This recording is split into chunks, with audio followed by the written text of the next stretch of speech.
పెళ్ళైనా పండగైనా వేడుక ఏదైనా పట్టుచీరల ప్రత్యేక వేదిక వారాహి సిల్క్స్.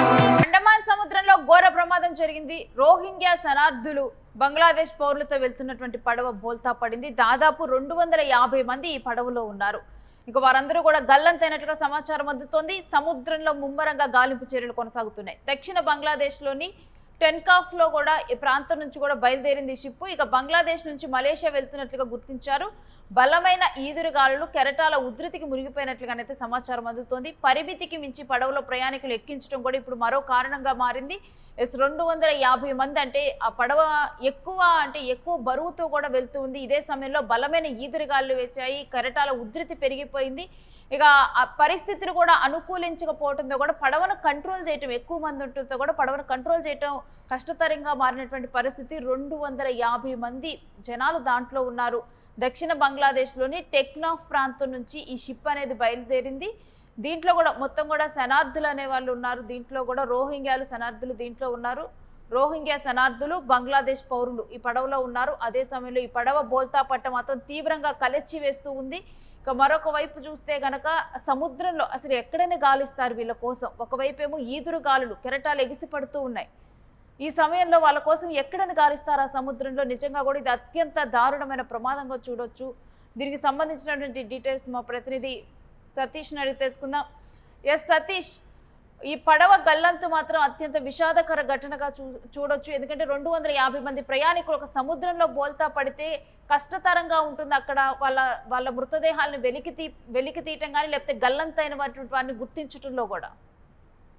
డెఫినెట్ గా రేణు, ప్రధానంగా అండమాన్ సముద్రంలో సంభవించినటువంటి ఈ ఘోర పడవ ప్రమాదానికి సంబంధించినటువంటి మొత్తం కూడా దాదాపు ఈ పడవలో సుమారు 250 నుంచి 280 మంది వరకు ప్రయాణిస్తున్నట్లయితే సమాచారం దొరుకుతుంది.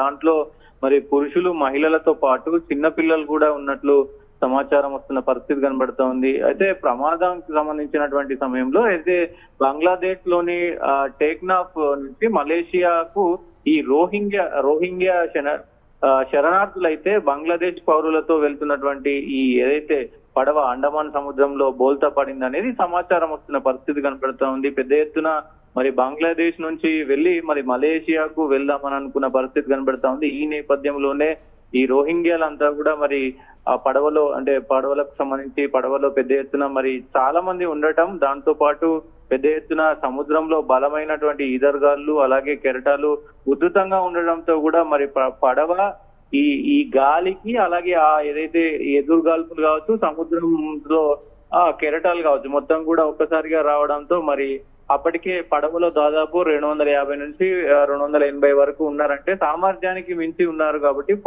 పడవ కొంత బోల్తా పడిందనే సమాచారం అయితే వస్తున్న పరిస్థితి కనబడుతోంది. ప్రధానంగా గాలింపు చర్యలు అయితే జరుగుతా ఉన్నాయి. ఈ ఘటనకు సంబంధించి అయితే కొంతమంది వ్యక్తులు ఏప్రిల్ 9న కొందరు వ్యక్తులు సముద్రంలో డ్రమ్ములు, కలప ముద్దులు సహాయంతో మరి తేలుతూ కనిపించడంతో ఈ విషయం వెలుగులోకి వచ్చిన పరిస్థితి కనబడతా ఉంది. అయితే ప్రస్తుతం గాలింపు చర్యలు కొనసాగుతున్నప్పటికీ కూడా బలమైన గాలుల వల్ల కొంత ఆటంకం కలుగుతుంది అని తెలుస్తా ఉంది. ఇప్పటికే 9 మందిని మాత్రమే మరి బంగ్లాదేశ్ కోస్ట్ గార్డ్ సంబంధించినటువంటి శాఖ అయితే రక్షించిందని తెలుస్తా ఉంది. గల్లంతైన మిగతా వారి గురించి కూడా పెద్ద ఎత్తున మరి ఐక్యరాజ్య సమితి ఆందోళన వ్యక్తం చేస్తుంది. సత్య, గల్లంతైన అంటే మొత్తం కూడా సముద్రం మార్గం మధ్యలోకి వెళ్ళిన తర్వాత గల్లంత అవటం జరిగిందా? సుమారు ఎంత లోతుందని అంచనా వేస్తున్నారు? ఏంటి ఆ గల్లంతైన ప్రాంతంలో?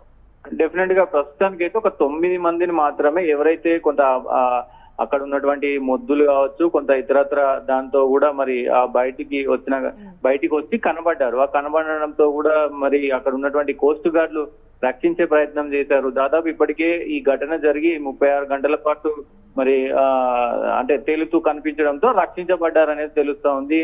ఈ ఘటన జరిగినాక పెద్ద ఎత్తున ఏదైతే బంగ్లాదేశ్ అంటే వీళ్ళు గల్లంతైన వెంటనే కూడా గుర్తించలేదా? అంటే 36 గంటలు అటువైపు వెళ్ళినటువంటి బృందం వీళ్ళని గుర్తించడం జరిగిందా? డెఫినెట్ గా అంటే వీళ్ళు బంగ్లాదేశ్ లో ఉన్నటువంటి సిచ్యువేషన్, అక్కడ బంగ్లాదేశ్ లో వీళ్ళకి సరైన ఆహారం గాని సరైన వసతులు గాని లేవు అనేది ఇక్కడ తెలుస్తా ఉంది. అయితే వీళ్ళు మోసపూరితంగా అటు మలేషియాకు వెళ్తా ఉన్నారు. అంటే ఇటు బంగ్లాదేశ్ ప్రభుత్వానికి కానీ ఇంకా వేరే కోస్ట్ గార్డు కానీ వేరే సముద్రాలకు సంబంధించినటువంటి అధికారులకు కానీ ఎవరికి తెలియదు అసలు ఈ పడవ వెళ్తుంది అనేది ఖచ్చితంగా ఎవరికి తెలియదు. సో అందులో భాగంగానే వీళ్ళు దొంగతనంగా మరి ఆ సముద్రం గుండా మలేషియా చేరుకోవాలనేది ప్రధాన లక్ష్యంగా చేసుకొని మరి అటువైపు వెళ్తున్న పరిస్థితి కనబడతా ఉంది. రోహింగ్యాలను మొత్తం కూడా బంగ్లాదేశ్ నుంచి వెలగొడతారనే పుకార్లు కూడా కొంతవరకు ఈ ప్రమాదానికి కారణం అని చెప్తాను. ఇవి ఇక్కడ ఎవరైతే ఆ రోహింగ్యాలు ఉన్నారో వీళ్ళందరూ కూడా మరి ఇక్కడ పని లేదు కాబట్టి మనం బ్రతకడం కష్టం అవుతుంది కాబట్టి ఎలాగోలా మనం మలేషియా వెళ్ళిపోదామని చెప్పేసి దాదాపు ఈ 250 నుంచి 280 మంది సో మరి ఆ పడవలో ప్రయాణించినట్టు తెలుస్తా ఉంది. ప్రధానంగా ఇక్కడ చిన్న పిల్లలు ఉన్నారని తెలుస్తా ఉంది. పెద్ద ఎత్తుల అంటే చాలా మంది చిన్న పిల్లలు ఉన్నారని తెలుస్తా ఉంది. ఆ పిల్లలంతా కూడా మరి ప్రస్తుత పరిస్థితి ఖచ్చితంగా మరి గాలింపు చర్యలో ఇంతసేపు అంటే దాదాపు ఇది 9 ఏదైతే 13 రోజున జరిగింది కాబట్టి మరి ఇప్పటికే మరి వాళ్ళకి సంబంధించినటువంటి సమాచారం దొరకలేదు కాబట్టి వాళ్ళంతా కూడా గల్లంట్ అయిన పరిస్థితి కనబడతా ఉంది. మొత్తం కూడా ఇప్పుడు ఐక్యరాజ్య సమితి అయితే దీనిపైన తీవ్ర దిగ్భ్రాంతిని అయితే వ్యక్తం చేస్తున్న పరిస్థితి కనబడుతోంది. దాంతో పాటు మృతులు కూడా మరి దాదాపు ఇంకా ఎక్కువ సంఖ్యలో పెరిగే అవకాశం ఉందంటూ కూడా చెప్తా ఉన్నారు. ఏదైతే బంగ్లాదేశ్ కు సంబంధించినటువంటి కోస్ట్ గార్డ్ కు సంబంధించినటువంటి వాళ్ళందరూ కూడా చెప్తున్న పరిస్థితి కనబడుతోంది. ఇంకా ముమ్మరంగా గాలింపు చర్యలు అయితే జరుగుతా ఉన్నాయి రేణు. ప్రధానంగా మరి ఈ ఘటనకు సంబంధించి కొంత అఫీషియల్ గా అయితే బయటికి రావాల్సిన అవసరం ఉంది. ఎందుకంటే ఎందుకు వీళ్ళు మరి అటు మలేషియా వెళ్తున్నారు, బంగ్లాదేశ్ లో అసలు ఏం జరిగింది, వీళ్ళు దొంగతనంగా ఈ పడవ మార్గం అంటే సముద్ర మార్గం గుండా ఎందుకు వెళ్తున్నారు అనేది కూడా ఇక్కడ ప్రధాన అంశాలుగా పరిస్థితి కనబడుతోంది. ఒకవైపు అక్కడ కొంత సమాచారం వస్తున్న మేరకు బంగ్లాదేశ్ లో క్రాక్ బజార్ ఏదైతే శరణార్థి శిబిరాల్లో సరైన వసతులు లేకపోవడం వల్లే ఆహారం మరియు భద్రత కొరత వల్ల వీళ్ళందరూ కూడా తెగించి మరి సముద్ర మార్గంలో బయలుదేరారు కాబట్టి అక్కడ మరి సముద్రం కూడా కొంత ఉప్పొంగడం కావచ్చు ఇదంతా కూడా జరిగింది కాబట్టి ఈ ఘటన జరిగిందని చెప్తున్న పరిస్థితి అయితే కనబడుతోంది. అయితే గతంలో కూడా 2025 మేలో కూడా మరి దాదాపు ఇలాంటి 2 ప్రమాదాలు జరిగినాయి. ఆ ప్రమాదాల్లో 427 మంది కూడా రోహింగ్యాలు మరణించినట్లయితే మరి నివేదికలు చెప్తున్న పరిస్థితి అయితే కనబడతా ఉంది. సో ఇది ప్రస్తుతానికైతే కొంత విషాదకరమైనటువంటి ఘటన అని చెప్పుకోవచ్చు. Right Satya, stay with us. మీ దగ్గర నుంచి మరిన్ని డీటెయిల్స్ తీసుకుంటాం. ఇక బంగ్లాదేశ్లో పరిస్థితులు ఏ విధంగా ఉన్నాయి, అత్యంత ఘోరంగా అక్కడ ప్రజల జీవితాలు ఉన్నాయి అన్నదానికి కూడా ఇదొక ఉదాహరణమైనటువంటి ఘటనగా మనం చూడొచ్చు. మనం చూస్తూనే ఉంటాం భారతదేశంలో కూడా బంగ్లాదేశ్కు సంబంధించినటువంటి శరణార్థులు ఉంటారు. ఒకప్పుడు బంగ్లాదేశ్ నుంచి మనము రాణించాం కానీ ఇప్పుడు ఉన్నటువంటి దేశంలో ఉన్నటువంటి సేఫ్టీ కండిషన్స్ కానీ వీటన్నిటినీ కూడా మనము దృష్టిలో ఉంచుకొని బంగ్లాదేశ్ నుంచి వచ్చి ఇక్కడ అంటే స్థిరపడి ఎవరైతే రూల్స్ ప్రకారం కూడా లేరో వాళ్ళందరినీ కూడా వెనక్కి పంపిస్తూ ఉన్నాము. ఇక ఇదే విధంగా శరణార్థులు బంగ్లాదేశ్కు చేరుకోవటం జరుగుతుంది. ఎవరైతే మిగిలిన దేశాల్లో పాస్పోర్ట్లు లేకుండా దొంగతనంగా వచ్చి అక్కడ నివసిస్తున్నారో వాళ్ళందరినీ కూడా ఆయా దేశాలకు పంపిస్తూ ఉన్నారు. ఇలా అక్కడ శరణార్థులకు కూడా సరైనటువంటి సౌకర్యాలు ప్రభుత్వం కల్పించలేదన్నట్టుగా తెలుస్తుంది. దీంతో కూడా వాళ్ళందరూ కూడా మరో దేశం వెళ్లేందుకు కూడా మలేషియా వెళ్లేందుకు ప్రయత్నించడం జరిగింది. మలేషియా వెళ్లేందుకు ప్రయత్నించినప్పుడు కూడా దాంట్లో కొంతమంది ఆ బోట్లో బంగ్లాదేశ్ పౌరులు ఉన్నారు, ఈ శరణార్థులు ఉన్నారు. ఏదో ఒక రకంగా దొంగతనంగానైనా కానీ పాస్పోర్ట్లు లేకుండా మలేషియా చేరుకోవాలంటూ ఈ బోట్ ఎక్కడం జరిగింది. కానీ చాలా విషాదకరంగా కూడా వాళ్ళ జీవితం ముగిసింది. ఎందుకంటే ఇలా వెళ్ళిన క్రమంలో వాళ్ళ డేటాను కూడా వాళ్ళు దొంగతనంగా వెళ్ళాలనుకున్నారు కాబట్టి ఎవరు వెళ్తున్నారు ఏంటి అన్న కనీసం డేటాను కూడా పొందుపరచరు. వాళ్ళ పేర్లు కానీ వాళ్ళు ఏ కుటుంబానికి సంబంధించినటువంటి వారు ఈ పేర్లు కూడా పొందుపరచరు. ఈ క్రమంలో కూడా అంటే వాళ్ళు శరణార్థులు కావడంతో కూడా వాళ్ళకి ఆ దేశంలో ఐడి ప్రూఫ్స్ కానీ ఇవి ఉండటం కూడా చాలా కష్టతరమైన పని.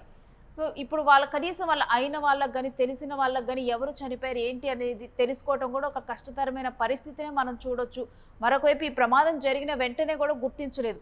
ఈ ప్రమాదం జరిగిపోయిన కొన్ని గంటల తర్వాత అటుగా వెళ్ళినటువంటి నౌకలో ఉన్నటువంటి కోస్టల్ గార్డ్స్ వీళ్ళని గుర్తించి కొంతమంది ఏదైతే ఆ బోట్లో ఉన్నటువంటి ఇట్లా విరిగిపోయినటువంటి కర్రలు ఉంటాయి వాటి ద్వారా సముద్రం మీద తేలుతూ కనిపిస్తే అలా 9 మందిని గుర్తించి వాళ్ళనైతే కాపాడారు.